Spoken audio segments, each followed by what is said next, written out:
السلام عليكم، كنتمنى تكونوا بخير وعلى خير. جيت اليوم نشارك معكم هذه الطريقه اللي منتشره في مواقع التواصل الاجتماعي وعجبتني وقلت علاش لا ما نجربهاش. وملي جربتها قلت نبارطاجيها معكم. كنشدوا واحد القرعه كما كتشوفوا كنقطعوها في الوسط وكنديروا هاد الثقاب تقريبا في جميع جهات القرعه وكنديروا الثقاب وصافي. المهم وعندي هنايا الجذور ديال ماشي الجذور ديال النعناع ولكن الاغصان، حيت لهم الاوراق.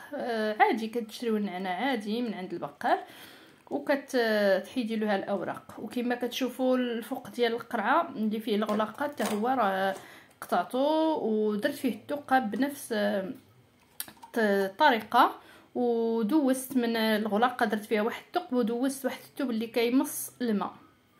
وكما كتشوفوا كندير درت شويه ديال التربه اللي كتكون بطبيعه الحال صالحه للزراعه، وكندير فيها هاد الاغصان. وهاد الاغصان راه ما خليتهمش حتى زعما تجدروا، درتهم في الماء غير سميتو حتى زعما نكون مستعده انني نزرعهم وصافي. مازال ما داروش الجذور، وانتم يمكن لكم ديروهم في الماء حتى يتجدروا.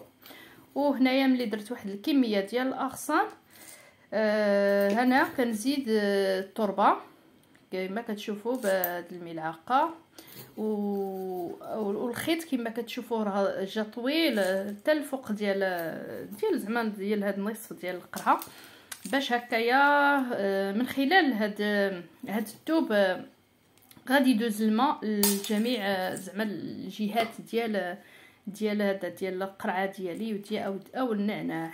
ايوا المهم كما كتشوفوا دابا كنزيد الاغصان الاخرين حتى كندير كاع الكميه اللي عندي.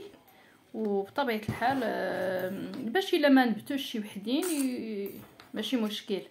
هنا كنزيد في التربه وداك الخيط اللي عندي ديال الثوب، وضروري يكون انه كيمتص الماء لانه هو من خلاله بحال شي تيو هكا هو اللي غادي يوزع الماء. ما تحتاجوش تسقيو النعناع ديالكم نهائيا، يعني هو براسو كياخذ الماء الكافي ديالو حتى يسالي داك الماء. وكتزيدوه كما كتشوفوا في هاد النصف القرعه اللي الحدانيه كنديروا فيها الماء بطبيعه الحال حتى يوصل لدوك الثقاب لان غادي زعما يتكب فيهم.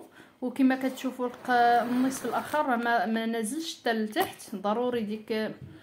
ايوا المهم بعد 5 ايام كتشوفوا النتيجه. ما نبتوش ليا كاملين ولكن وحده اللي نبتات، شوفوا تبارك الله كيفاش جات.